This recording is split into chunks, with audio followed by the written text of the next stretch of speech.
Lee, a professor here at the school. I'm very briefly going to just go over a few logistics for people who didn't have the benefit of yesterday's panels. First, the event is being recorded, so just keep this in mind whenever you raise your hand and ask questions. It will be available on the web moving forward. Second, if any of you need access to the internet and are not affiliated with UCI, just let me or any of our registration table attendees know, and they'll get you online. Third, we encourage you during the downtime to explore the school. We are only in our third year of existence, our second year of enrolling students, and we're very excited to actually have guests here and show off our facilities. And I especially encourage you after lunch to go visit our library. It's a beautiful space, and there are rocking chairs where you can just doze off and soak in all of the wonderful things we've heard discussed this morning. We're getting a little bit of a late start, obviously. Originally, we were set to conclude at 10 at the first panel, but given our late start, we will conclude at 10:15. And with that, I will turn it over to claims membership.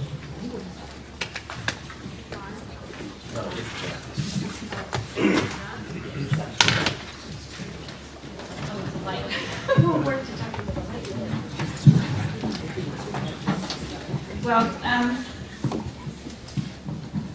welcome everyone to our Claims to Membership panel, and I just want to start by really thanking Stephen again for all of his organizing work and putting this wonderful symposium together. And I particularly appreciate the opportunity to participate and engage with this particular panel and the wonderful papers that we have on it. And I just also want to stress how wonderful it is to have our law school here, to have our wonderful colleagues here in the law school, and the law students are fantastic. I don't know how many people have had a chance to interact with them, but there are a number of them here, there were a number yesterday, and they're really, really, really wonderful. So let me turn to our particular panel.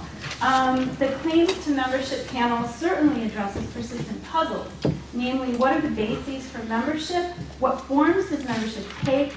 How does granting membership to some simultaneously repudiate others? And are there alternative forms of membership, alternative means of deciding that preserve both human dignity and societal cohesion? I'm going to introduce each of our speakers, and they'll talk for about 15 minutes, and then we'll have time for questions and answers. Christina Burnett is Associate Professor of Law and Milton Handler Fellow at Columbia Law School. She co-edited the volume Foreign in a Domestic Sense, Puerto Rico, American Expansion and the Constitution, which was published by Duke University Press in 2001. She's published a number of articles on the constitutional implications of American territorial expansion. She holds degrees from Princeton, Cambridge, and Yale. And today she's going to be speaking about the invention of nationality, empire, and the law of citizenship. Hiroshi Motomura is the Susan Westerberg Prager Professor of Law at UCLA Law. He's the co-author of 2 immigration case books. I'm sure a number of other folks have read these. Immigration and Citizenship, Process and Policy, and Forced Migration, Law and Policy. His book, Americans in Waiting, The Lost Story of Immigration and Citizenship in the United States, was published by Oxford University Press, and it won the Professional and Scholarly Publishing Award for the Association of American Publishers and was selected as the year's best book in law and legal studies, and was chosen by the U.S. Department of State for its suggested reading list for Foreign Service officers, that's really interesting. Letty Volk which is not a comment on your book. Letty Volk is Professor of Law at the UC Berkeley School. Oh, I'm sorry, and let me say the title of your presentation is Who Belongs and Why? Birthright, Citizenship, the DREAM Act, and Legalization. And Letty Volk is Professor of Law at UC Berkeley School of Law. After graduating from Columbia Law School, she clerked for Judge Felton E. Henderson of the Northern District of California. She's received multiple awards, including the Derek A. Bell Jr. Award presented by the ALS Minority Section, 2 Rockefeller Foundation Humanities Fellowships, a MacArthur Foundation Individual Research and Writing Grant, and she's delivered a number of important talks, including the James A. Thomas Lecture at Yale Law School, lectures at NYU Law School, and Columbia Law School. Our presentation today is on membership through repudiation. So I will, do you use this microphone, or is that one turned on? Those are perfect. So do I just turn this one off so that we don't have feedback? I think I probably need that one from this. Okay. Yeah.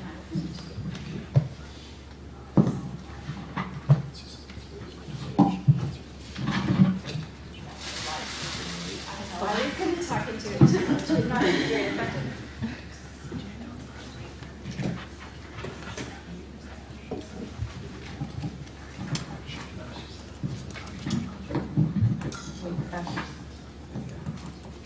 Okay. So I want to join the chorus of voices thanking Stephen Lee for all the work he put into this conference and for inviting me to be a part of it.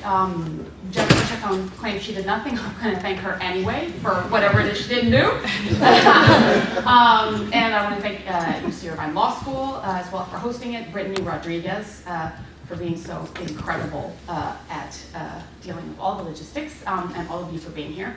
So this paper, The Invention of Nationality, Empire, and the Law of Citizenship, is an early foray into what I think will be a history of nationality under international law of uncertain scope as of yet. Those of you who had a chance to look at the paper know it's a very rough early draft, and really what I do in this paper is look at a set of discussions of nationality in international law treatises in the 19th century, where I feel like I found some interesting stuff. What I am looking at in particular is the way in which these treatises tease apart the concepts of citizenship and nationality.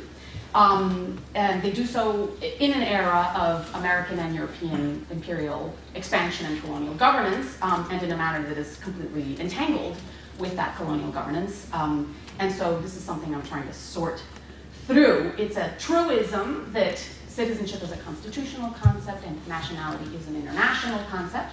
But the terms are often used interchangeably. Often authors will say these are different, but we're going to use them interchangeably. And so I've wanted to dig into why they're different. I wanted to think about why we keep having two different concepts. If we can use them interchangeably, how far can we go in using them interchangeably? What are the roots of this? And what does it mean when we can't use them interchangeably? Even before starting this particular project, I knew that this distinction between citizenship and nationality had emerged in the US context in the era of US empire, the era of US formal empire, that is the moment around 1898 where the United States actually took sovereignty over places that it didn't intend necessarily to admit into statehood, Puerto Rico and the Philippines and Guam, and later took some other places. So in this moment, this distinction comes into being, and that is all about empire in that context. So this is my effort to kind of look beyond the US context and see where this story fits in. And I have found that it is a story about the formation of international law itself, its emergence in its modern form, so I'm going to talk about that. In particular, I think the story I'm telling is a story about the way in which the emergence of this distinction between citizenship and nationality is symptomatic, exemplary of the mutually constitutive and mutually legitimating relationship between empire and international law in a certain period of time. It is also hopefully going to be a story about actual people and their lives. I like to think of myself as a historian, so I want to tell stories about people. There are not a lot of people in the current version of the paper, but there is one, and I'm going to start with her story. This is a story I've written about in more detail elsewhere. I'm going to tell you about it so that you see what the motivation behind this paper is. So I'll start with that story, and then I'll turn to the treatises, tell you what I'm seeing there, and hopefully you can help me figure out where I go from here. So first, the story. The story is the story behind the case of Gonzalez v. Williams, a 1904 U.S. Supreme Court decision in which the court considered the citizenship status of the inhabitants of Puerto Rico, and by implication, the Philippines. So the story begins with a woman called Isabel Gonzalez, a young woman who is pregnant. She's 20 years old. She travels from Puerto Rico to New York in 1903, and she is stopped at Ellis Island and excluded on the ground that she is likely to become a public charge. She has family in New York. Her aunt, her uncle, her brother all come to Ellis Island to try to get her released. They say that they will take charge of her, that she will not become a public charge, that there's no reason she would, but that they will make sure she doesn't if for some reason she can't support herself. The immigration authorities want to know where the husband is, right? So that there's these transcripts of these discussions. We want her husband to come and get her. Eventually it comes out that in fact there is no husband, but there's a man she is going to marry, who is the father of the child. Her brother, who was feeling talkative for some mysterious reason, explains that the guy might not really want to marry her. Don't worry, we're gonna make him marry her. and the immigration authorities don't like it, and so they say no, she can't come in. Isabel Gonzalez herself argued that she, and this is recoverable through the sources, she's not in the transcripts, her voice isn't in these transcripts, but there are letters in the sources of hers. She argued that she was a US citizen. There was no reason to stop her at Ellis Island. She was a US citizen. Immigration authorities didn't have jurisdiction over her at all, she said, because she was a native inhabitant of Puerto Rico, and Puerto Rico had been annexed by the United States just a few years before. And by virtue of the operation of international and constitutional law, she was supposed to be a citizen, so what was the issue? She filed a habeas petition. Her aunt and uncle found her a lawyer who soon found some powerful allies. There were lawyers in New York who were interested in getting involved in the litigation over the status of the new territories. These were very important cases at the time, and the ally she not surprisingly ended up finding was an international lawyer called Frederick Couder. He had litigated the first round of the insular cases, which are the 1901 cases that considered the status of the new territories. So they didn't address the inhabitants specifically, they addressed the territories, and famously held that the new territories annexed in 1898 were foreign to the United States in a domestic sense. Okay, so the court gave them a sort of intermediate status, not part of the United States, but not foreign territory. This was all out of the debate about what to do with these places if we weren't going to make them states, right? So Couder had been involved in that litigation, and he jumped on board for this litigation, took her case to the court, and they won a partial victory. The court held that the inhabitants of Puerto Rico were not aliens, so there's that term, aliens under the immigration statutes then in force.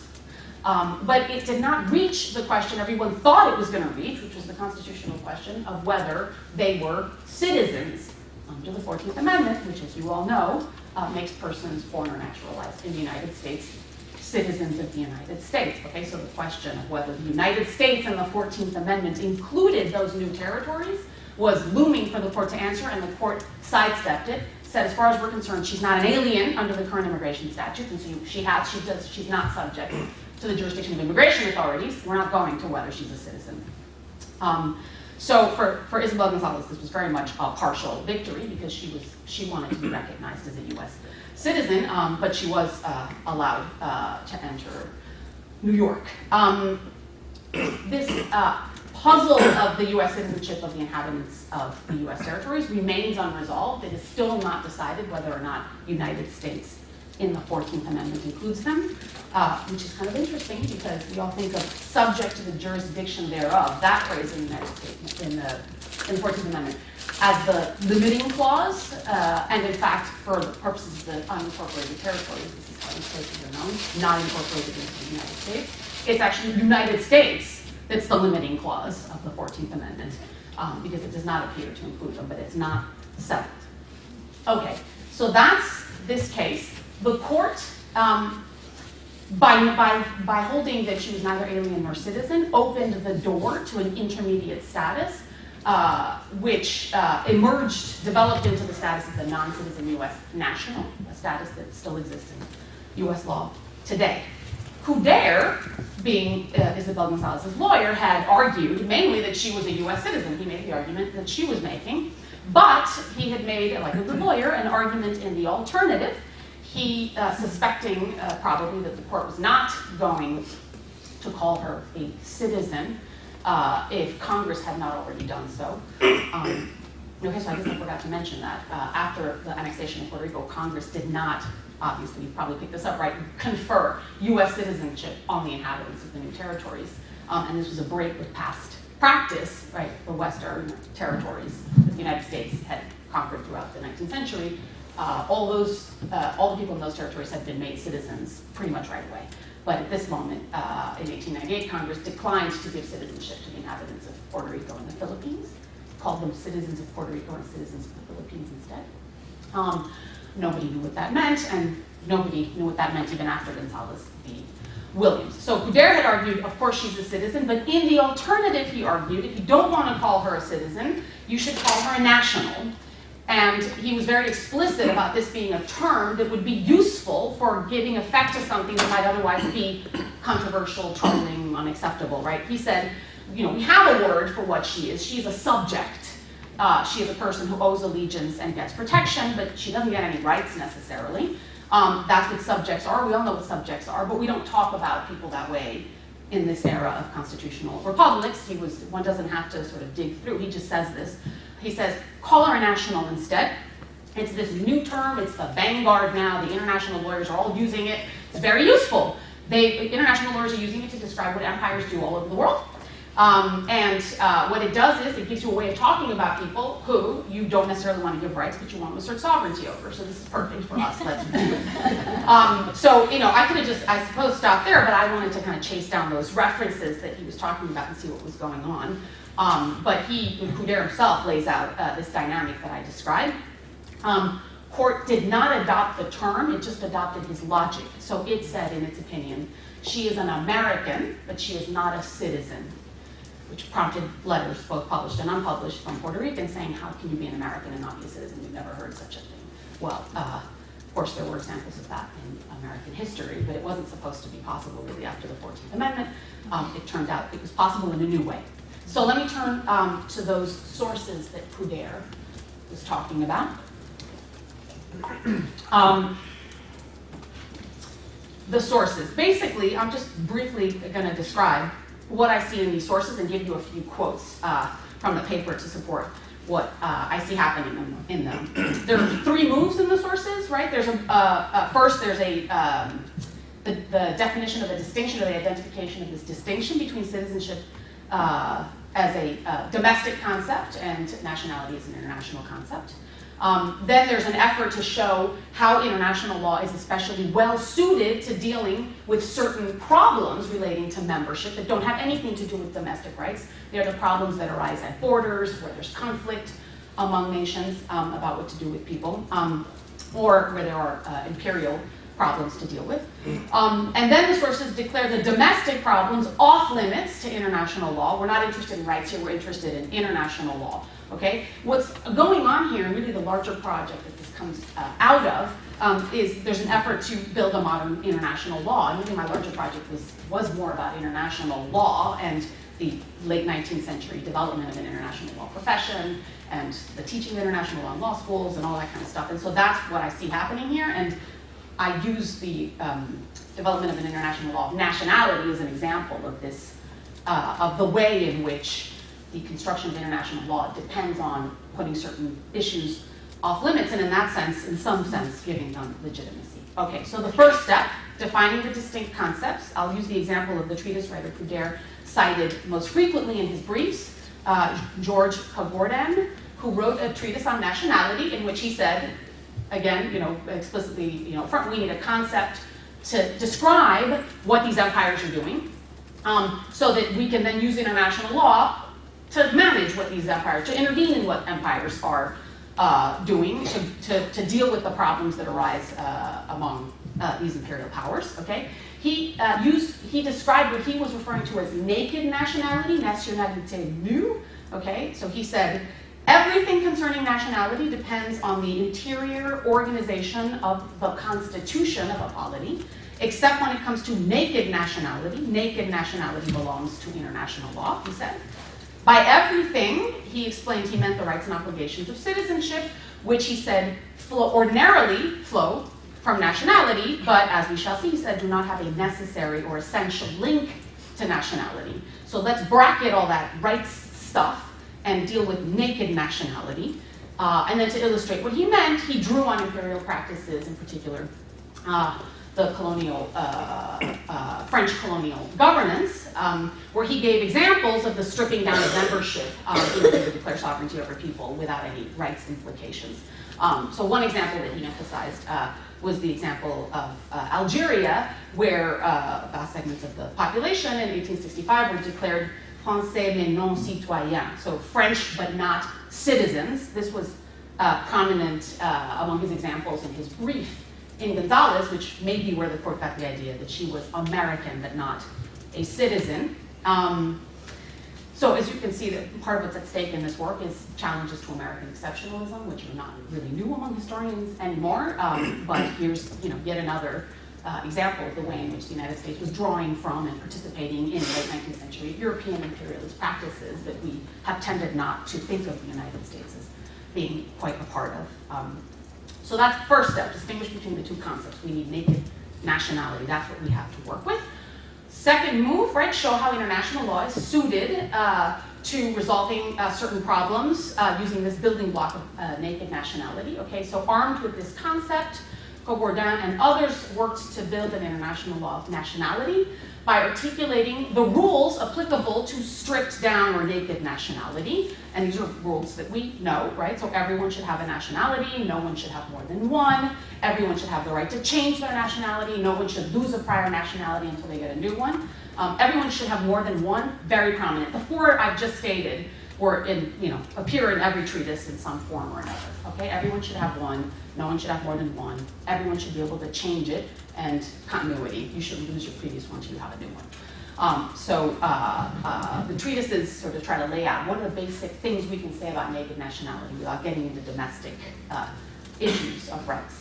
Territorial annexation, as I've suggested and as is obvious, was one sort of fertile source of nationality-related rules. For instance, a change in sovereignty affects a change in the nationality of the inhabitants. This was something that international law writers looked at. Empires did this in some form or another, right? There were arguments about whether or not a plebiscite was necessary. There were arguments about whether or not a change in the territory status implied a change in the inhabitant status, or whether these two things had to be considered differently.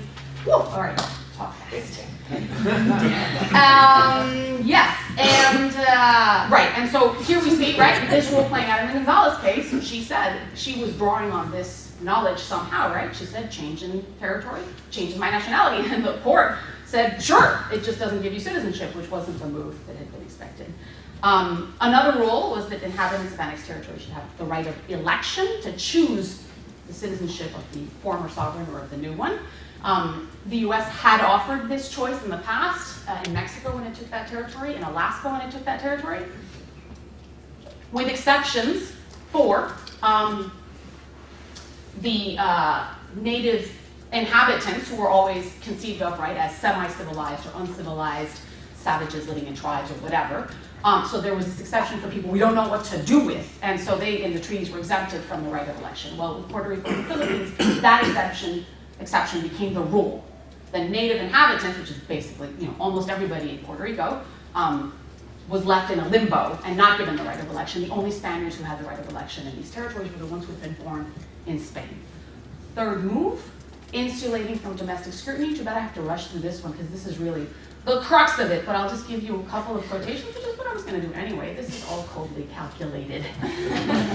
Okay.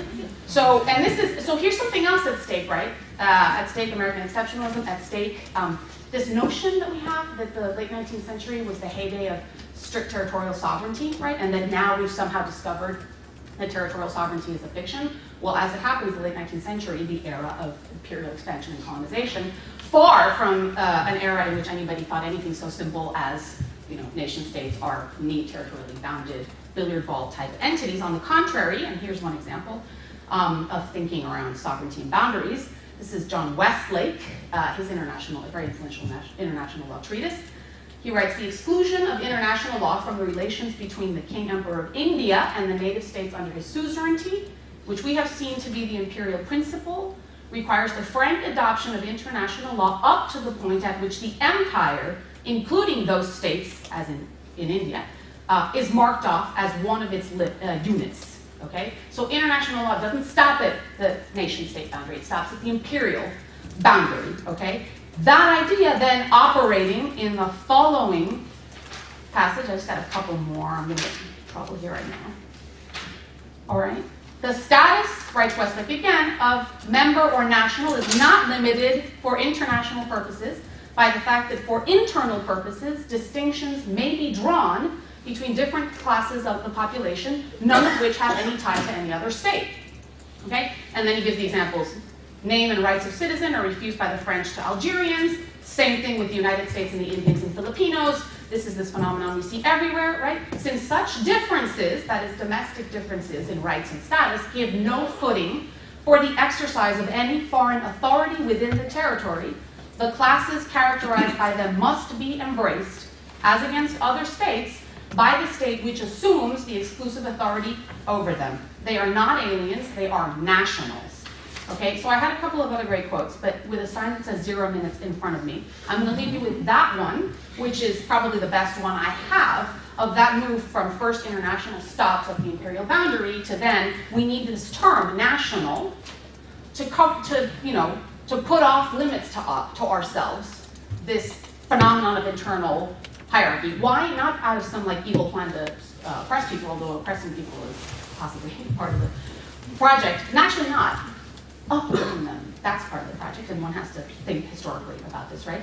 But the idea that you need to set this stuff aside in order to give international law the authority that it deserves in its realm, that's very much an operation here. And so I will leave you with the thought that I'm not sure where I'm taking it, but I wonder to what extent we can see these imperial legacies in our current legal frameworks, and wonder what we can do with this history to enlighten ourselves about how the ways the legal categories we use operate today. Thank you.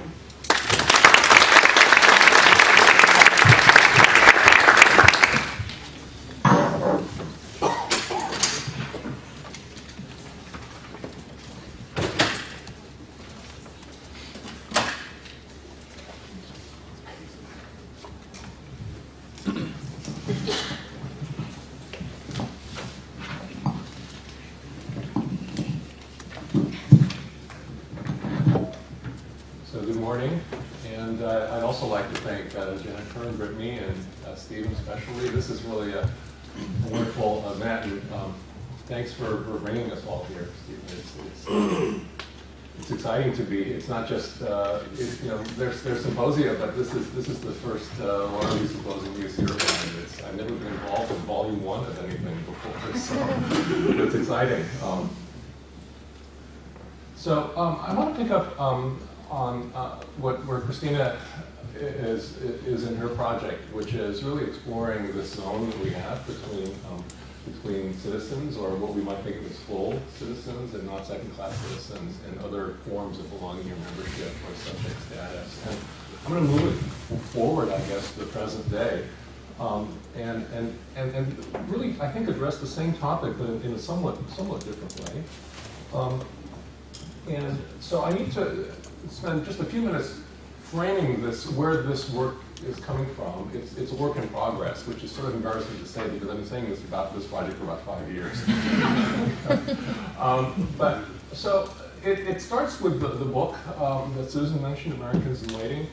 And this was a book really about how we've treated, I suppose, legal immigrants over the last 200 years. And it develops a way of thinking about, I think, the fundamental dilemma of immigration law, which is this whole idea of equality, or in quotes, for non-citizens, which is really the question here that, in a sense, Christina's raising in a slightly different form, which is that of unequal belonging. But this is a different part of this dilemma, which is that how can we think about equality, and we a nation committed to equality, but then have a line between citizenship and citizens and non-citizens, which of course is an inequality to begin with. And one of the ways I think about this, or come to think about this, is that it really depends on how the transition is negotiated between immigrants and citizens. If immigrants have access to citizenship, as opposed to being foreclosed from, then that changes very much the moral quotient of what borders mean, if borders are permeable. So in this other book, so I developed these 3 ideas. Some of you may have heard me talk about many times, but it's this idea that if you look back over American history, there are several types of claims that are being made or have been made to belonging, claims to membership. That's the title of this book. One of them is the idea that it's based on sort of some commitment or some contract, some kind of promises, expectations, reliance, notice. Things like immigrants promise not to go on welfare, or the visa says you must leave at the end of the harvest. We give you a license to come in, we can revoke the license. And so that's what I'm calling immigrationist contract in this other book. And then immigrationist affiliation is a very different concept we often hear, which is that people have, even though they broke the terms of the contract by overstaying the visa, they have claims based on their stake, their ties, they pay taxes to serve in the military. These are all familiar terms. And I mean, the terms may not be familiar, but I think the concepts are familiar and perhaps even obvious that we hear this. And then the burden of that book is to really talk about immigration as transition, which I think was much more seriously taken much more seriously in the 19th century, at least with regard to immigrants who are eligible for citizenship. The idea that we're treating immigrants from the day they get here as if they will be U.S. citizens, and that's the title of the book, Americans in Waiting. So this project is really a very different one, or builds on this, and it really starts with the idea that there are, is to really ask how much of this applies to people who are here undocumented or illegal or unauthorized, whatever term you prefer to use. Can these concepts be used to deal with immigration outside of the law? And that's, so, and here's what I've sort of worked out, at least tentatively, and I'm interested very much in your criticisms and comments on this, is that, what about unauthorized migrants? So, I think there are a couple ways to think about this. If I think about all the arguments that are being made, the claims to membership, one of them, I think there are a lot of pragmatic arguments that are out there. I'll give illustrations of this here. Let me just start with just sort of an overall framework. I think there are pragmatic arguments being made, and I'm going to distinguish those from fairness arguments. In other words, pragmatic arguments are arguments such as, if we don't provide legal status to people, they will not contribute to society, or they will do bad things. They're somewhat distinguished from fairness arguments, which I think do draw upon these ideas that I mentioned, which is that one could argue that someone who was a child who came to this country, when he or she came to this country or was brought to this country, has not really broken any sort of contract. And, that would be an example of immigration as a contract-based argument for legal status for unauthorized migrants. And I want to distinguish that from what we often hear, which is that people have contributed to this country. That's a fairness argument for why undocumented immigrants may have claimed membership. This is just very, very generalized and oversimplified, but I just want to think about this as a way of how the ideas that we often hear in debate and discourse of immigration as contract and immigration as affiliation, how they might apply or how they might overlay onto the things you read in the newspaper about the DREAM Act or legalization or a number of other things. So, my sense of this is that if you think about the immigration as contract or affiliation arguments and you combine the fairness arguments and pragmatic arguments, also, I mean, they do overlap, as the circle suggests.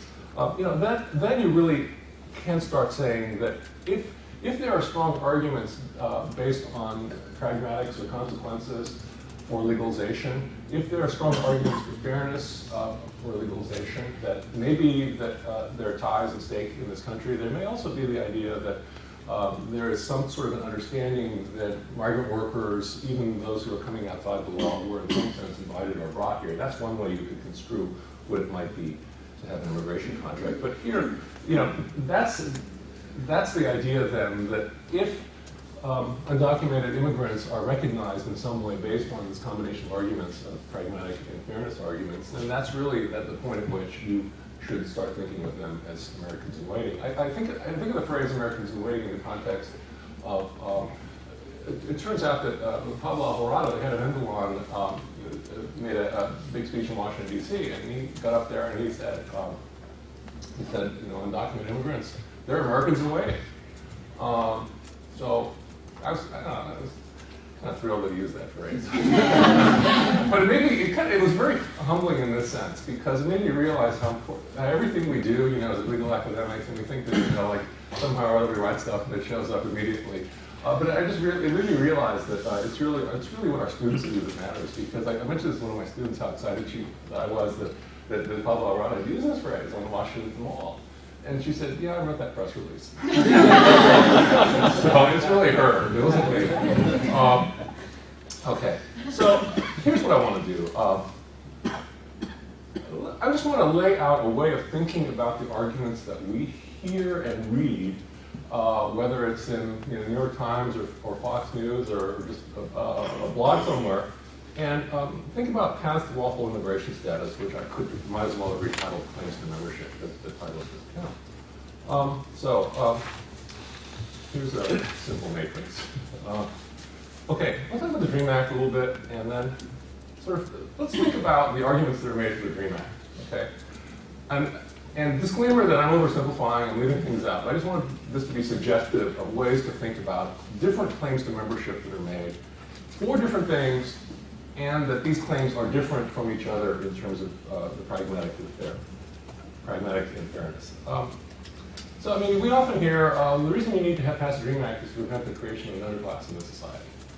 I think of that as a pragmatic argument. There's also a more affirmative way of thinking about it, is that this is going to tap human capital, whether it be through formal higher education or through serving in the military. But you'll also hear fairness arguments, right? Ties in the US, that would be an affiliation-based argument. But you also hear the innocence argument, which I think is a contract-based argument, and also one that there's no breach, because there were kids when they were talking.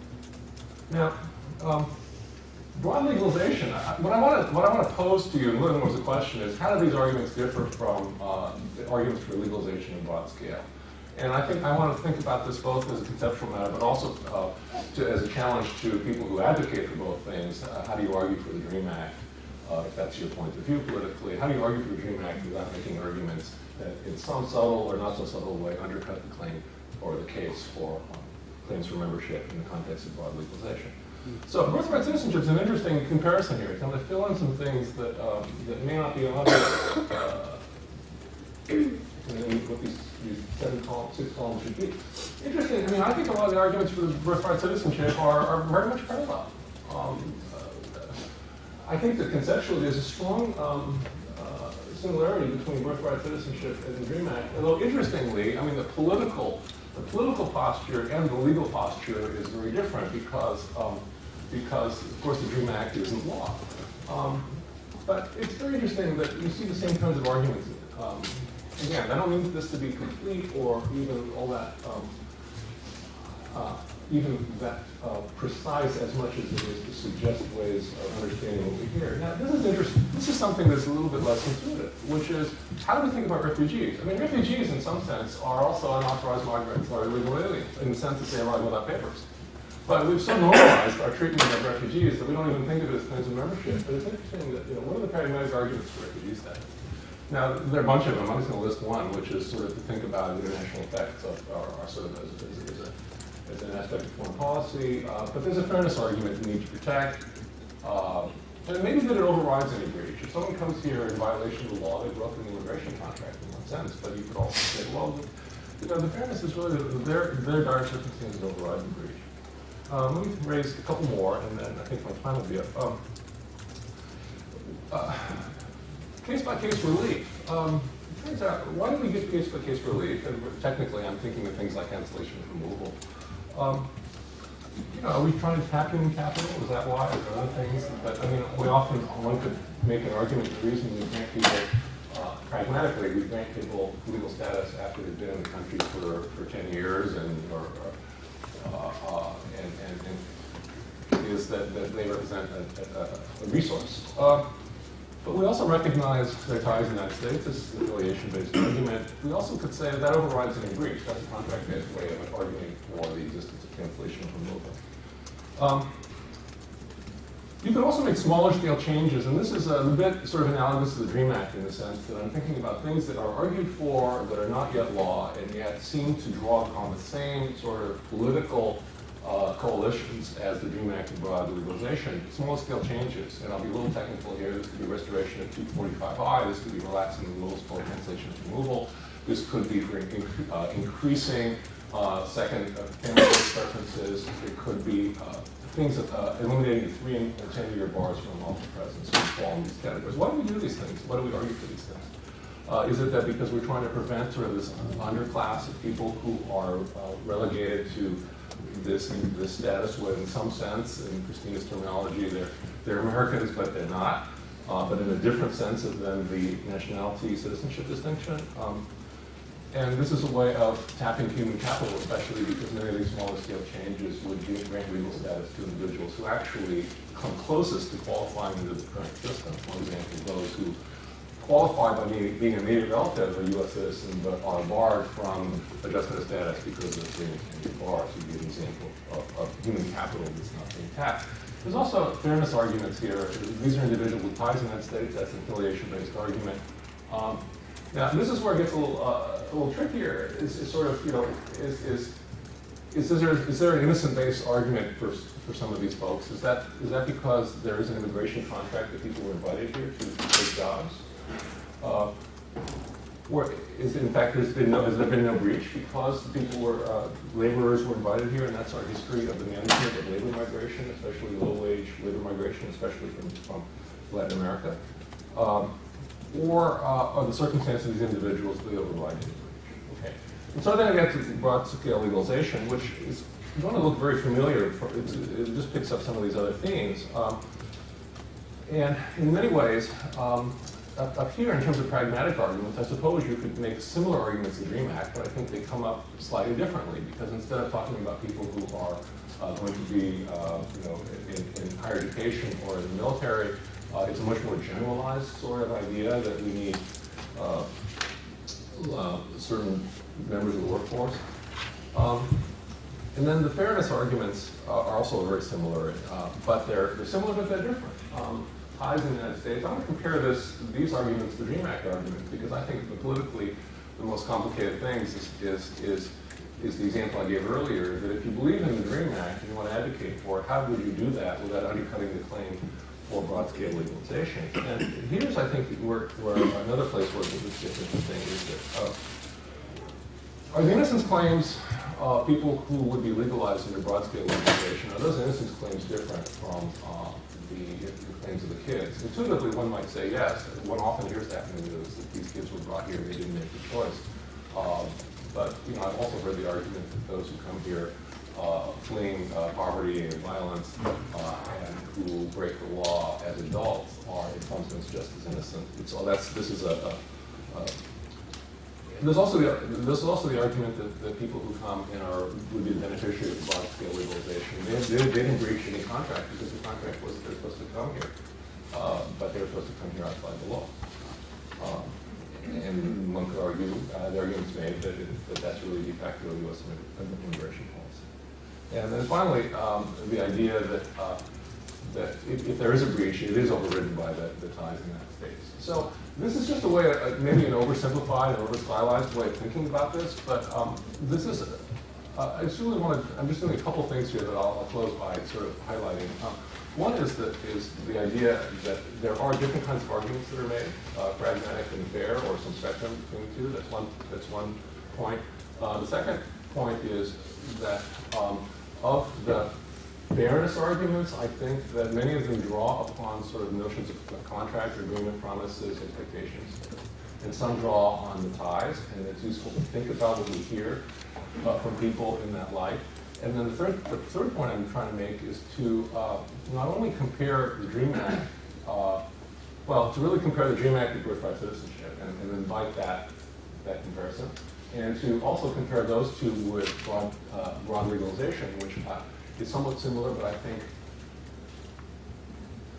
even though what I put up on the slide is actually similar, these terms and sort of the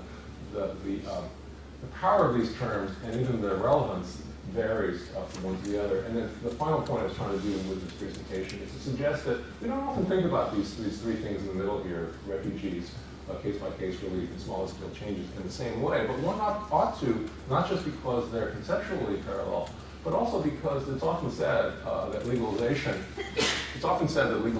or implied that legalization is an extraordinary event. Well, maybe it is with regard to broad-scale legalization that took place in Irvine in 1986. But certainly the idea that we take people who came without papers and then somehow make them legal, so much so that we've normalized their legalization and they don't even think about it that way, such as refugees. I think that's worth thinking about too, because that's also a very powerful idea when the claim is made that people are coming illegally. I mean, that's in some sense that's always been true, but we have different ways of dealing with that. So I'll stop there. Thank you.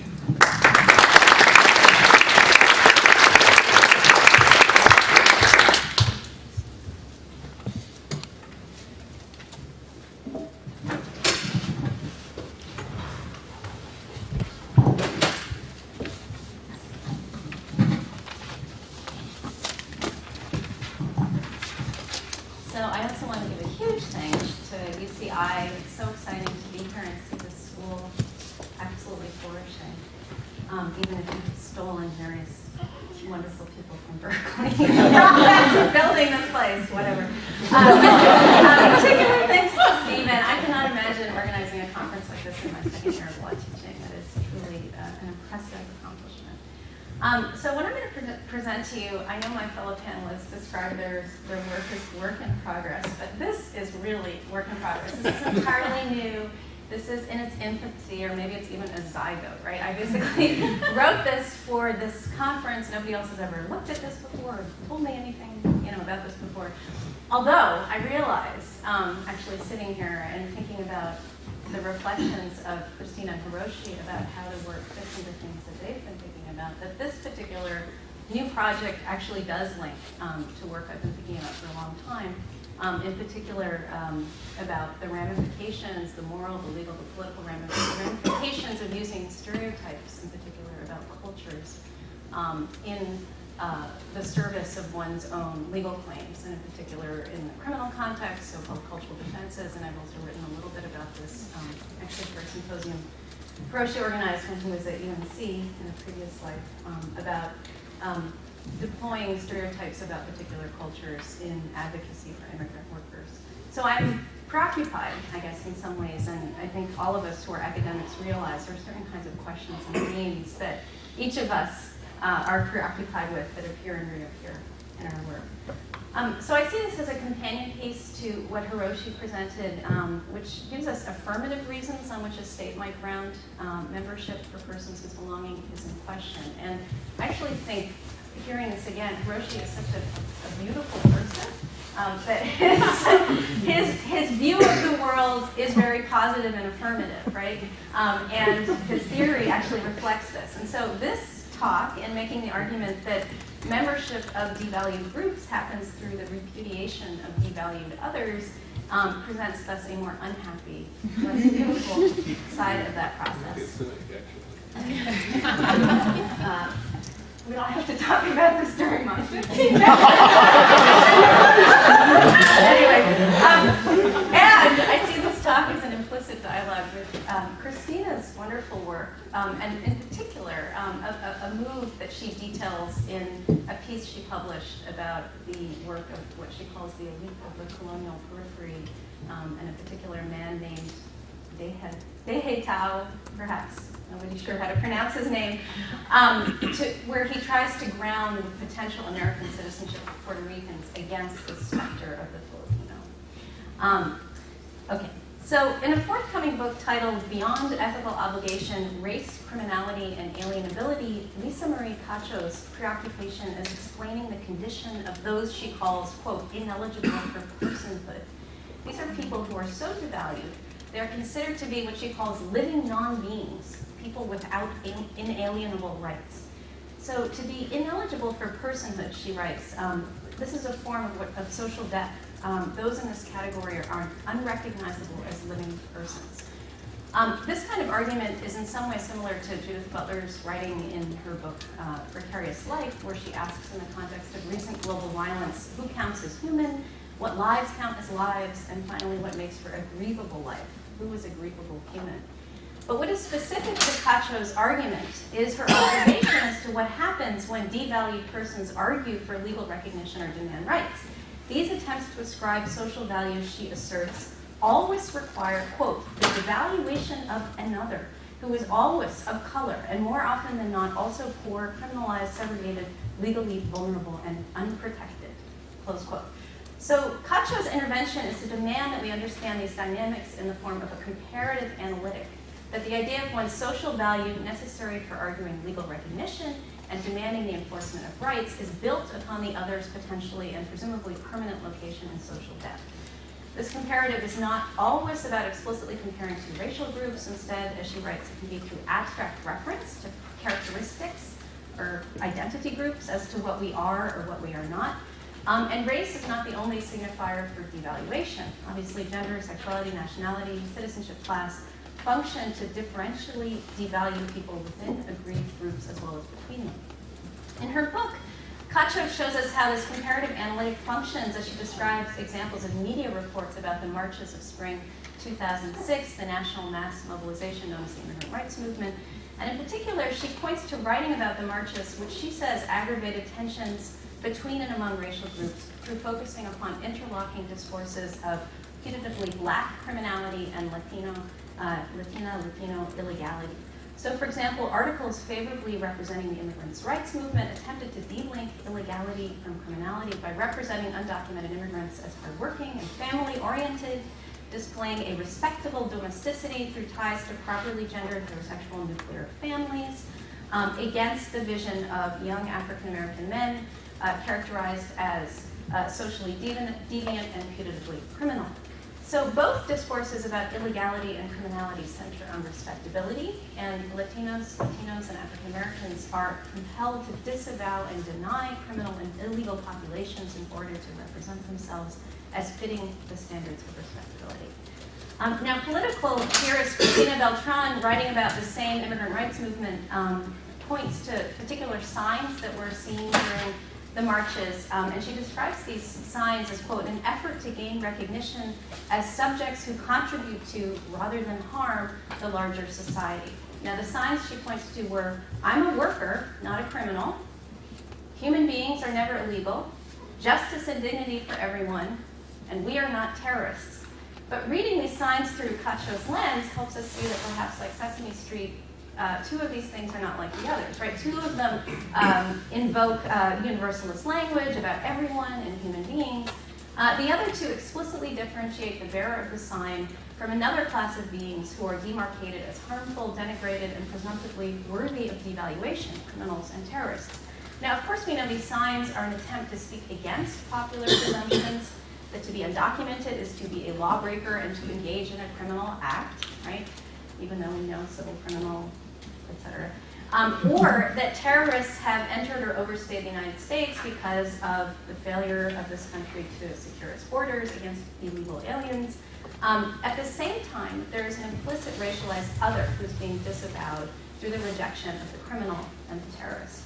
So in thinking about this, I feel like the more I look, the more I see that this is this repudiation of a devalued other is in fact a common process, if not the common process. And I've come up with some examples that I thought I would share with you. And there's a very long history of groups attempting to claim membership through distancing themselves from others in either an intra or inter-group process. So let me just give you a few examples, and I hope you will tell me when I'm running out of time. Okay, so for one example, the historian Nayan Shah has written a book about the history of San Francisco's Chinatown called Contagious Divides, Epidemics, and Race in San Francisco's Chinatown. And what he describes is a shift from where the Chinese as a class of people were perceived as a site of disgust and disease to the 1930s and 40s when Chinese Americans in San Francisco were finally seen as deserving citizens. And his argument is that Chinese Americans only became allowed to be seen as deserving citizens through efforts to highlight those Chinese persons who had adapted to middle-class norms in consumer taste, hygiene, and respectable domesticity.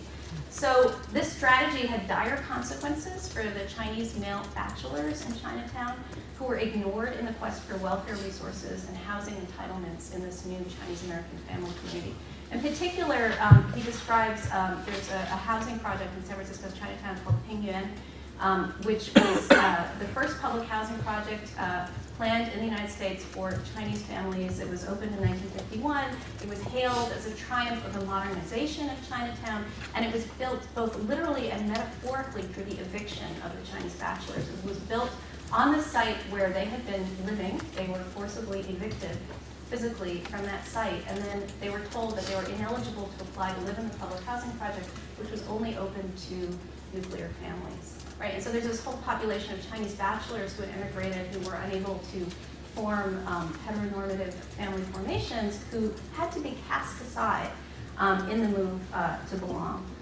So Nayan Shah argues Chinese immigrants were allowed to become citizens. They were allowed to claim full membership and belonging by demonstrating that they would engage in proper conduct, distinguishing themselves both from internal aliens, these Chinese bachelors, and external aliens, Chinese and China.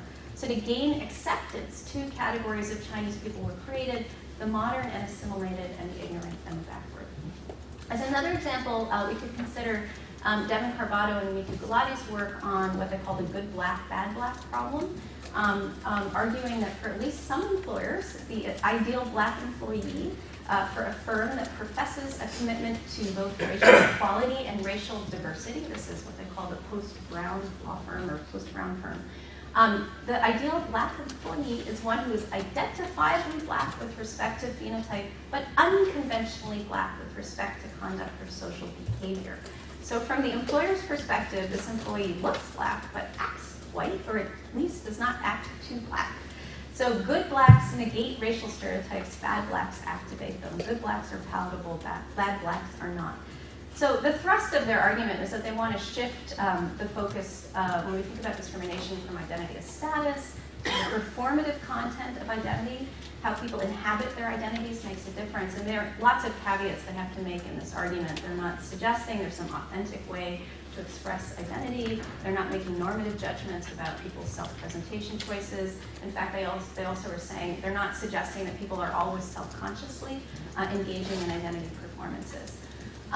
But at the same time, they're describing a kind of interlocking process of performer and audience, which is presumptively based on the idea of a good or employable black, because there is a bad or unemployable one. For thinking about the idea of repudiation as an intergroup process, so those two last examples were intragroup, what about intergroup, right? Early cases show individuals or communities who are choosing whether to differentiate themselves from repudiated groups, not just in terms of negative characteristics associated with those groups, but as to whether or not they wanted to be included within one of those groups. In particular, their cases were groups that were liminal to the black-white divide, had to decide whether they would be considered black or white. Who would they affiliate with? Who would they be legally recognized as, grouped under in terms of status or their treatment? So we could look to Sora Han here at UCI, her vehement critique of the failure of certain Asian American legal scholars to recognize that Asian Americans have positioned themselves within the American racial landscape as anti-black in an effort to obtain rights and membership. In particular, she looks at the Gong Lum case, Gong Lum versus Rice, where the Supreme Court considered an equal protection claim brought by Chinese children for their exclusion from a white-only high school, where the plaintiffs did not challenge the mandate of separate schools for white and colored children, and instead relied upon that bifurcated system in pressing for their claims, saying we don't want to be schooled with colored children. If it is a danger to the dominant race, the white race, to have this experience, you should recognize it is also a danger to us. This pattern is obvious as well in the prerequisite cases that Ian Haney Lopez writes about in White by Law, where 51 of the 52 litigants he examines made the argument they should be considered white under the racial prerequisite for naturalization. One had to be either a free white person as of 1790 or as of 1870 of African descent or nativity. So there were two choices here. And 51 of 52 said, consider me white rather than of African descent or nativity. But as he notes, perhaps this had to do with the geographic specificity of being of African nativity or descent. Perhaps white is more fluid as a concept. At the same time, he says this was also probably about the desire not to be legally recognized as a subordinated category of citizen. And today that idea might seem strange. How could a Chinese person or Japanese person argue that I am, white or black, right? But we have this naturalized sense today of these fixed racial categories. So one could also look at contemporary attempts to claim rights in contexts which are wholly outside of immigration or citizenship. So think, for example, of the Innocence Project, right? One might say that the Innocence Project movement takes as its implicit devalued other guilty. And as Carolyn Jordan Steicher write, the focus on innocence in the capital context diverts focus from non-innocence related issues such as discrimination, inadequate representation, and excessive punishment. Now, obviously, concerns about executing the innocent have struck a tremendous chord in popular sentiment and produced a wave of critical attention focused on the death penalty. At the same time, it's very likely, I think, that this innocence revolution will, in fact, perhaps stabilize the death penalty by prompting adoption of reforms only intended to reduce the risk of executing innocence, right? So the focus on innocence presumptively suggests that the guilty as guilty deserve the status quo. A more complicated example of this in the contemporary context is the marriage equality movement. So here we find Russell Robinson arguing that if you look at the marriage equality movement, there's a repudiation of blackness, both in terms of who's the face of the gay marriage movement in terms of being primarily white. But it's actually really interestingly complicated because he also points to this idea, like signs seen at protests, of gay as the new black. In other words, we as a gay rights movement persons are inheriting the civil rights struggle of African Americans. So there's simultaneously this repudiation and this embrace, repudiation of the disavowed parts of what people might associate with African Americans and embrace of what are considered the positive valiances of the civil rights history. So perhaps the most immediate example for us as immigration scholars, maybe the most painful example for some of us, is the whole DREAM Act experience. Which seemed the unsuccessful attempt to secure conditional legal status for DREAM Act recipients, which seemed to require descriptions that positively contrasted Dreamers against their comprehensive immigration reform benefit counterparts. Dreamers were portrayed as innocent in FLYLU language, here through no fault of their own, brought here as children, deserving as students, deserving through providing future military service, and their counterparts were guilty adults here through their own fault, exercising their own agency, not contributing other than through their own skilled labor. Although this is a complicated argument, and that, as we've seen with Hiroshi's argument, right, contributing through labor can also possibly constitute a basis for membership, although as Shannon Gleason has suggested, it's membership in the form of providing unskilled labor and not more. Anyway, so there are lots of, there's a little bit of information I could give you found of, people have done research interviewing DREAM Act recipient youths in terms of how they've had to negotiate or walk this fine line, right, in advocating for themselves without rejecting their students, and ways that has been rejected. Now, of course, narratives are always used in advocacy. We know this from Susan Coutin's wonderful work. Munir Ahmed has also been writing about this, right? That there are ways in which applicants always have to distinguish themselves as more deserving or more needy. So maybe this is just a story about the need to perceive, or the perceived need to appeal to presumptively broadly held values, right? Values of neoliberalism, heteronormative family formation, assimilation into American values, with the discarded and repudiated those who cannot show that they embrace these values. And they're just this kind of collateral damage as this group marches to get their claim. And claimants for rights or redress from a political body always do have to differentiate themselves, right? They're saying there is a group of us, we're defining who this group is, right, through our numbers and through our characteristics. We are different, and this is why we need rights or redress, right? That's actually something that always has to happen. But I'm thinking about the decision to pick Rosa Parks as the face of the respectable civil rights movement rather than the pregnant teenager who also refused to sit in the back of the bus. Like, does it have to be this way, right? Is this process inevitable so long as we live in the world that grounds value as we do? And I look forward to hearing your thoughts.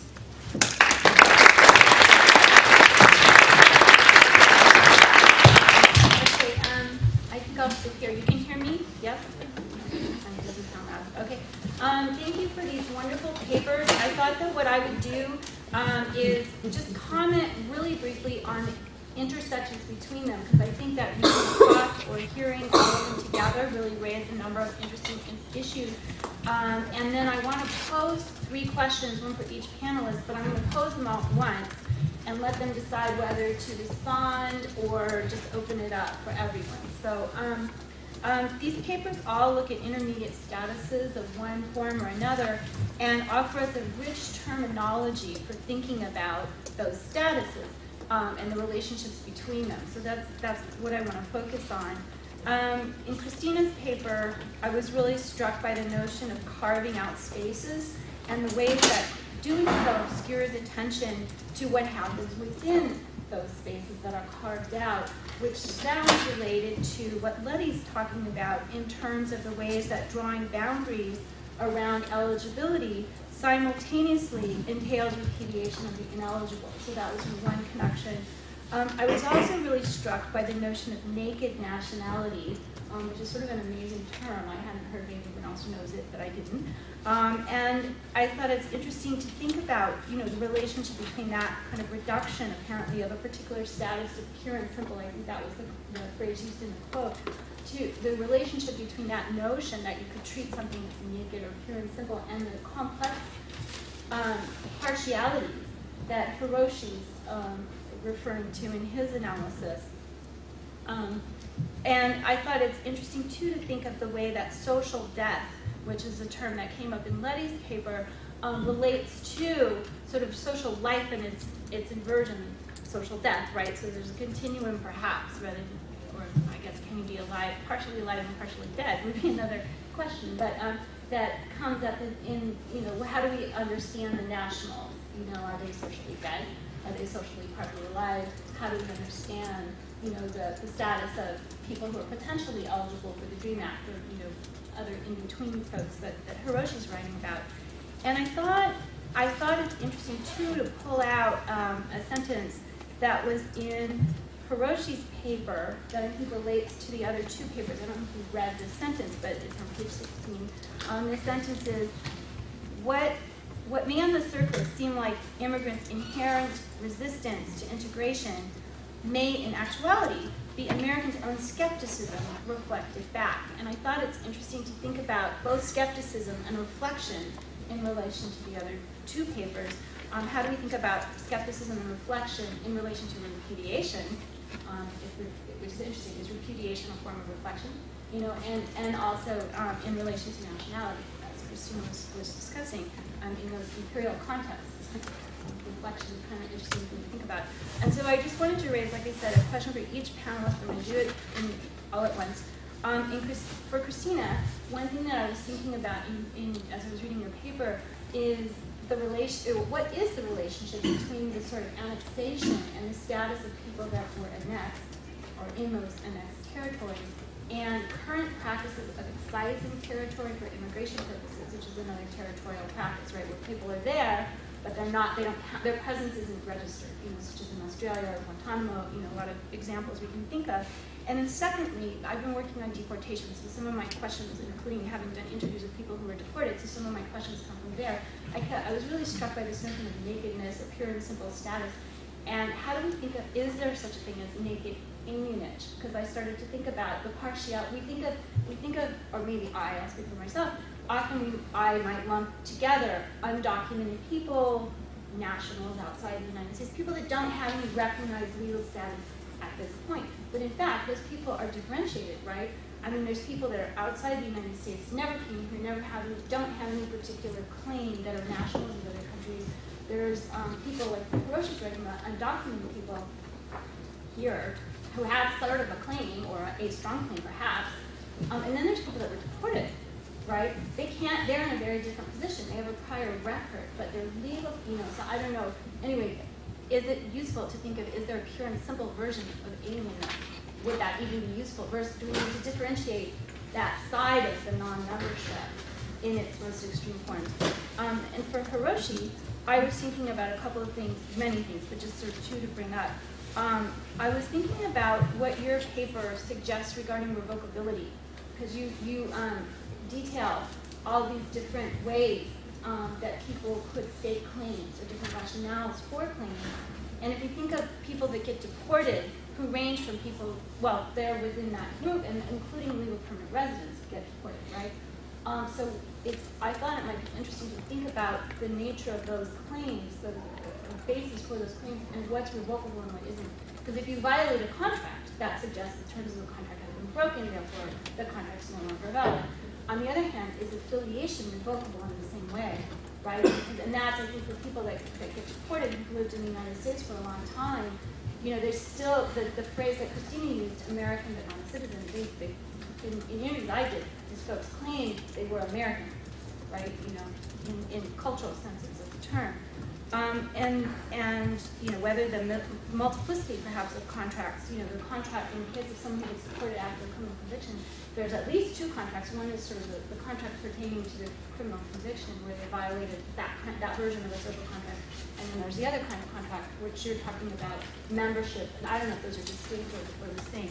And then lastly, for Letty, I was reading your paper, at first I was thinking that it's pushing us to a universal.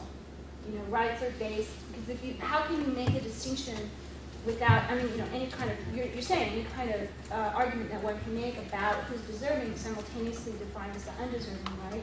So does that push us to a universal where we're going to say, oh, well, you know, humanity is the basis for membership, you know, I mean, Hiroshi discusses these issues as well.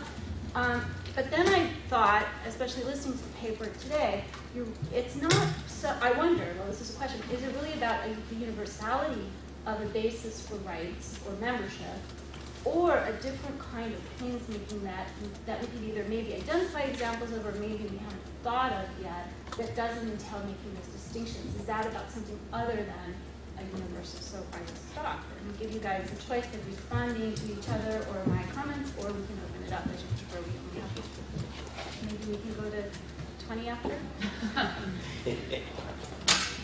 So I'd love to say something about the first question. I need to mull over the second question more. But in terms of the relationship between this phenomenon I described and excising territory for immigration purposes, I've given a lot of thought to the relationship between this phenomenon of devising an intermediate status for persons on annexed territory and excising territory for a range of purposes.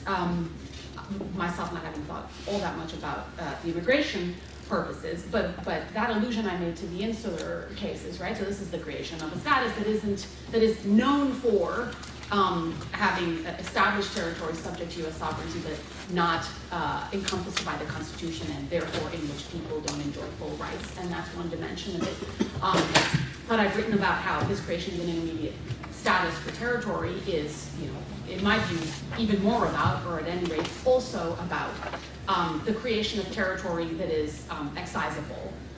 So at a sort of post-Civil War moment in which the United States as a coherent and undisintegratable whole is quite important in American history, there's this expansion to territory that we're not sure what we're going to do with, and I have a piece in which I show that there are passages in these cases that are all about the importance of being able to take territory and then get rid of it.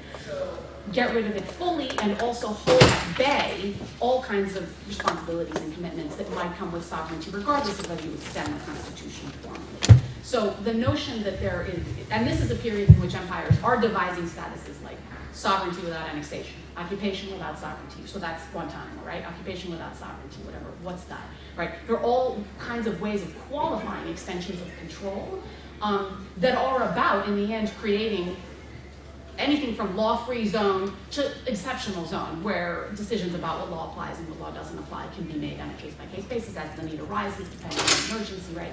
So that's where Guantanamo comes from. This is a phenomenon we all know. This move with respect to people is really, in the end, the same thing, right? I mean, the status of national, in the end, is retained for Filipinos when the decision that they will someday be independent is confirmed by Congress officially in statute. We're going to give you independence. We're not making decisions. In Puerto Rico, Puerto Ricans do get citizenship in 1917, and that comes with a decision that you're probably not going to get independence. Now, what you're going to get, not clear, still not clear. But this bifurcation is all about distinguishing that temporary commitment where you can withhold commitment and, you know, both sort of union and formal rights.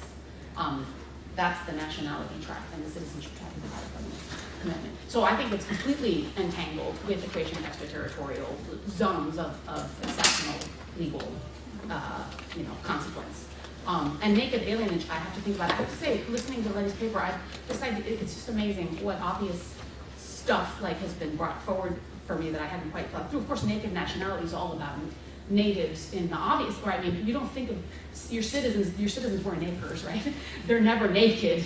They wear, citizens are clothed, and so naked nationality in part, I mean, it's relevant for people whose bodies are relevant to their partial membership status, something that I have not fully enough thought through, but found myself thinking about hearing today's paper, but I need to think about naked alienage then and where that would I want to give an answer, or at least a partial answer to your question, Susan, but also I'm thinking that my answer would also serve as an answer to naked alienage.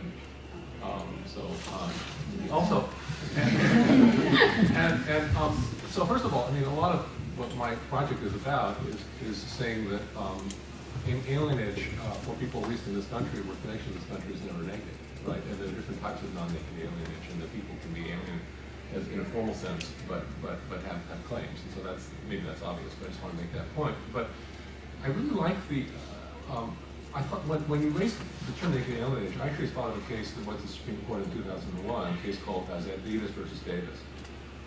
Because I think that really raises this question, because that case involved a person or two people actually, who had been permanent residents in the United States and had final removal orders, and so they really had no more claim to formal legal status in this country. They were being deported or for criminal convictions. And so if you look at the Breyer opinion for the majority, it was a 5-4 decision. So if you look at the Breyer decision for the majority, and then look particularly at the Scalia dissent, one of the things that stands out immediately is that Breyer is really focusing very much on the fact that even though the permanent residence had been revoked, that these people are permanent residents, and Scalia basically writes the opinion as if someone who's been ordered deported, we might as well treat them as if they've never been here. And so in that sense, I think Scalia is really arguing for a reversion to naked alienage in that context. And Breyer is, in a sense, one could criticize his opinion, I suppose, conceptually, is overlooking that particular fact that they had a final removal order. But the reason I really want to connect that to your question directed toward me on revocability is because it seems to me those are kind of the same question, in the sense that I really like your suggestion of the people who've been deported, because I can see how if you add that as another example of what I'm trying to do, that it actually poses the contrast between the types of arguments in much sharper relief, I think, because one could argue that the affiliation or the ties in this country are no weaker, but that they contrast more with a less robust contract-based argument. So that's just an embryonic thought about this, but I do think that this naked alienage idea and the person who's deported pose a really interesting case for what I'm trying to do. I will just say those were incredible comments, and I'm, the whole thing, like what's the relationship between reflection, repudiation, and it's like you're already in the naked alienage. It's like you're creating these little tropes that I think will live on. And so I actually don't want to respond directly. I'd love to hear from the audience, particularly I know the clinicians here, and I'm really curious what everybody, but also including especially perhaps the clinicians, think about Susan's question. Right? Is it possible to make these claims without repudiating like a value group? But I had a quick thought for Hiroshi, which was, I don't know if people saw that article in the New York Times a little while ago about Arizona as this incredibly high refugee receiving state. And it was this question of when you have your chart like this, and I know you love charts and grids, you could do like maybe even a 3D, because I think I really wanted to do that. They are in relationship to one another. Well, so anyway, just to promote. Okay, comments, questions? Yeah. I had a question, for Hiroshi. Is there, I haven't read the paper, is there a wider version of the matrix that has sort of other legalizations? Because it might give you some more analytical traction if you think about sort of other sort of conscious or unconscious decisions, and registry comes to mind. I mean, one of the sort of, I guess, I'm not a lawyer, but contract-based arguments around that was we had failed as a society. We just didn't record these people, so we need some way of knowing who they are, and that's important to all of us to know who they are. So, we create a registry. Then I think when it's extended, there's some geopolitical questions. And then since you include birthright citizenship, which I assumes sort of implicitly from the charge birthright citizenship for children of the undocumented, or at least that's the focus here. Sort of marriage to a U.S. citizen, which has traditionally been a path out of undocumented status. I mean, since there was a lot of similarity, which may have been the point, but I wonder if thinking more broadly about legalizations in the U.S., if you're helped by having sort of other arguments that have been made in unique historical circumstances, or well, I guess in the case of marriage, one that's been there all along. Well, the short answer is yes. I think there are many other. Yes, there's an extended version of the Matrix. Yeah, well, yeah, both yes. There's an extended version, and there are other examples. And I think Susan's work, for example, in the CARA, I think is very interesting as a case study in this. More generally, I think that in addition, there are other dimensions to this. There's certainly the dimension of scale, for example. I think that, for example, you could unpack each of the innocence. Let's say each of the quotients that you end up with when you sort of look at the strength of these arguments is going to vary. For example, by scale, with comparing broad-scale legalization with the DREAM Act, for example. That has a certain political. So that's that dimension as well. This really is like a four-dimensional grid.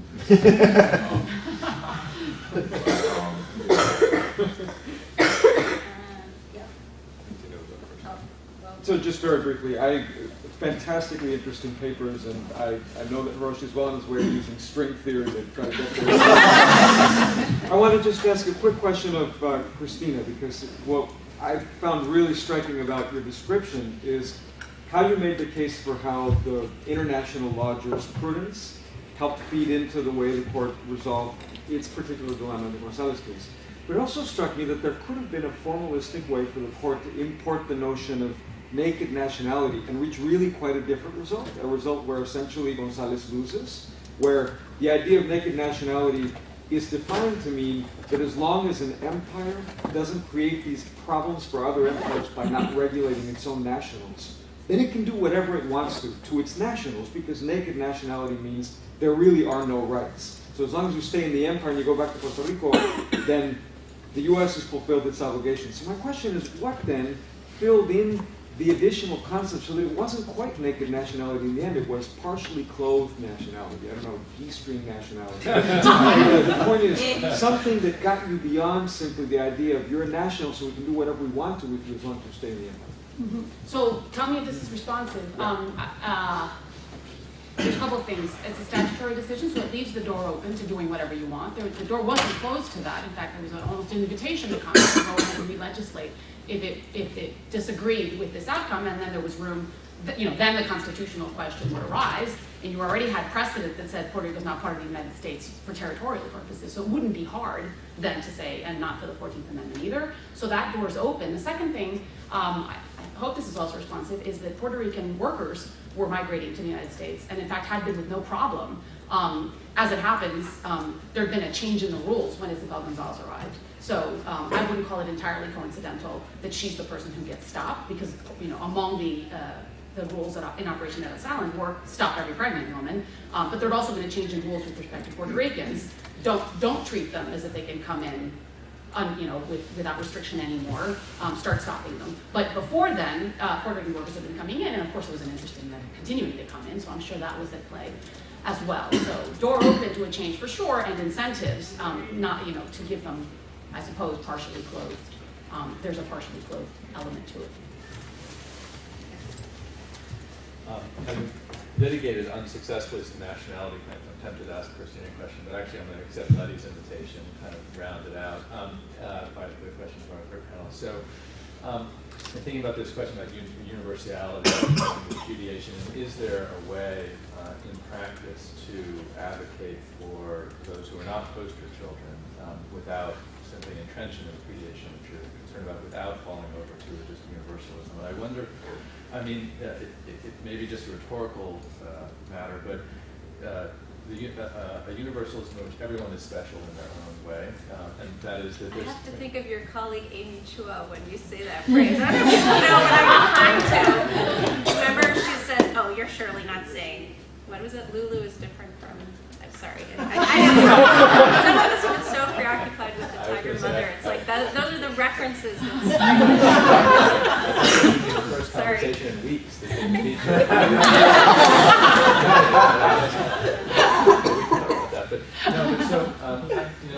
first time I ever went into immigration court was with my NYU students for a man who had 28 criminal convictions, and some of them aggravated felonies, and no obvious relief. And you might say, well, that's exactly, that's who one should be thinking hard about, because he's the one who gets repudiated against by so many other people.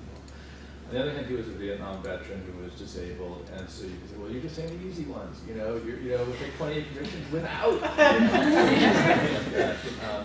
And all of his convictions were drug related. Take someone with violent crime and true victims and so forth.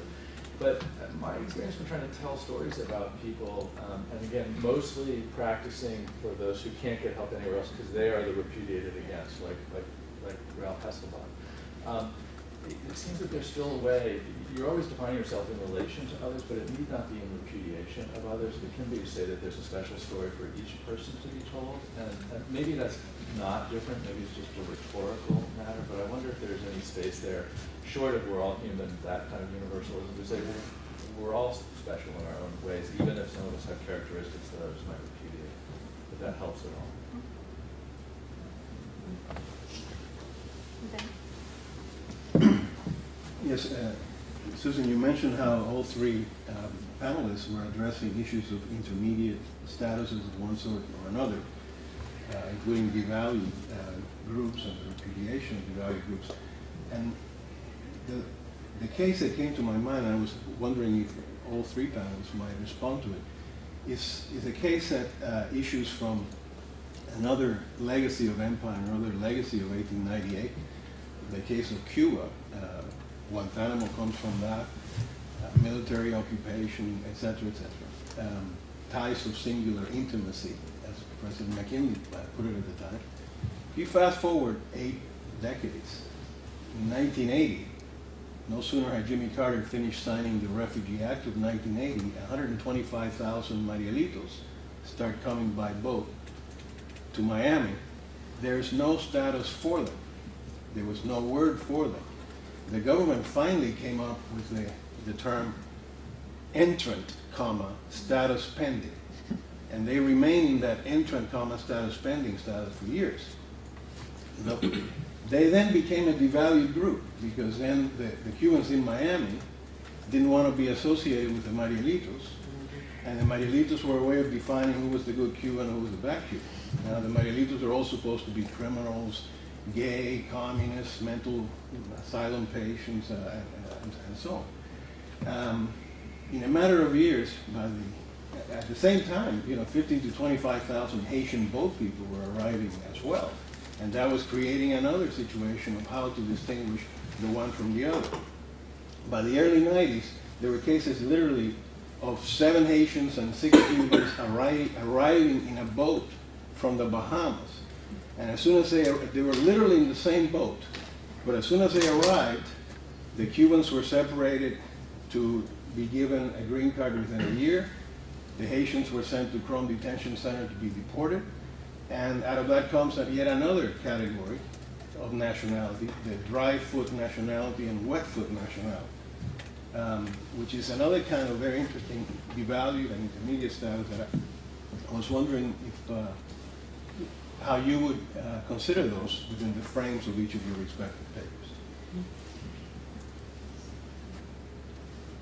The asylee question is one that didn't get brought up, but that is, for example, in Hiroshi's paper. Yeah, well, when I used the term refugees, I meant to include a number of things, and one of them, and I'll give you some specific examples. I mean, one of them was sort of the emergence of refugee programs after World War II. But another one I had in mind was the Sirleys who come to this country without papers and show up and send me back. But also I had in mind, and this responds to the earlier question about different examples, I had the Cuban Adjustment Act in mind. But it's interesting to think about it in terms of different phases of Cuban immigration to this country, with Marielitos obviously being more recent than what happened in the 60s. So I think of that as very much fitting into to this. If you think about sort of dimensions of what I'm trying to do, I mean, certainly there's a normalization process that is going on here, where I think that people who are perceived as illegal at one stage, historical stage, then somehow cleanse themselves in some sort of way. Now I do agree that much of that doesn't matter. Not just political argument, but also cultural acceptance. It does involve some of the, well, in many cases, involves the repudiation of what he talks about. In that sense, I mean, this is the I am a cynic part. I'm not sure. In some sense, and I'm glad Susan quoted that sentence that I wrote about how there's a skepticism, because in some sense, I don't agree that, I don't disagree that the repudiation is very much actually what happens, and to some extent, I'm intending my project as in some sense, a plea to, for example, advocates for the DREAM Act, to be very aware of the issues that you are raising. So, we have how many more questions? Okay, like 3, 4. Why don't we collect all the questions, because we really are almost out of time, and then we'll see if we have time for a response to the questions, or at least that we posed. So go ahead. Just 2 points, I guess, for the panel for Christina. I really like the project, Christina. Have you ever seen James Naxiger has an article in the 80s of looking at why con law in the United States looks at Littell and Boudin as justifications for self-preservation, and he looks back at the treatises from that time saying that the court is just getting it wrong, but he does it very nicely in a methodological sense. Like, let's look at these international law treatises and see how we're just doing it wrong right now. We're selectively choosing which international law treatises to point to what we want in our jurisdiction. And then along those lines, for, I guess maybe for the whole panel, is it easier to get claims to membership through natural law or con law, or maybe through statutory or positivist law perceptions? Because if we look at Christina's project, we have this idea where in the late 19th century, early 20th century, is when we start becoming more statutory, whether it's Puerto Rico, or more statutory, whether it's the INA. And when we look at these claims about issues now that I talk about is Guantanamo, there's no statute there. There is if you're talking about the VTA or the MCA, but where we're really dealing with these issues seems to be like in DeMore v. King or Clark v. Martinez, which is what Hiroshi brought up. And so are these claims to membership easier or more difficult if it's natural con law or maybe positive statutory law? Let's go to the next question or comment. Can we connect? Yeah. So, you know, I interviewed a Filipino, a person in the Filipino government who places Filipino workers overseas. And he said something very interesting to me. He said to me, when they approach governments to try to get Filipinos to migrate, they forget about the notion of Americans in waiting, of any notion that there are any membership possibilities. They recognize the reality that in the new discourse it's all about contract. And having made that recognition, strategically, what you do is, in other words, I mean, I'm not stating it very clearly, but essentially the argument would be that repudiation strategy isn't really going to help you very much anymore. And one reading of the failure of the DREAM Act would be that reading. i.e., we want you, but we only want you on our terms. There are millions more who are willing to take the terms that we're offering. And that category of arguments is no longer available. And these are the terms to which we will. And in fact, one reading of what Christina said is, I mean, clearly it's not totally analogous, but one reading of what Christina said, when Kudir is giving an argument in the alternative, what Kudir is essentially saying is, we know that you may want Puerto Ricans for particular purposes. Am I making sense? Mm-hmm. And so so if that's the case, repudiation strategy isn't really going to help you anymore because it's all about contract. You know. Did you have a question? Yes, I did. This is mostly for Hiroshi. We almost always think about equality as treating people the same or similarly situated. But there's another aspect of equality that we almost never talk about, which is treating people who are differently circumstanced differently, which involves drawing and justifying distinctions. And so I'm wondering, and those distinctions can be justified on pragmatic grounds or on fairness grounds. perhaps some other grounds as well. So I'm wondering whether your grid is going to include pragmatic and unfairness arguments with respect to each of those policy changes. I think you should, both for analytic and sort of conceptual clarity, but also because if you want this grid to enrich the political debate, you need to recognize the arguments on the other side the arguments for drawing distinctions, not on the basis of race or religion or ethnicity, but on other grounds that may be justified on pragmatic or fairness grounds. And then I think there was one more question. Yes. For the 3 papers, I was wondering how you might deal with like military service. Yeah, both in the case of Philippines about how Filipinos were taken into the U.S. Navy and how that might change their citizenship status. And in the case of the other 2 papers about how military service is one way to distinguish yourself or to become a citizen. No, it is, that the end of the question. Yeah, that's the question. I think that maybe we should wrap up without getting responses to these wonderful questions because I don't want to take time away from the next panel. Right? So let's go ahead and wrap up. Thank you, and hopefully this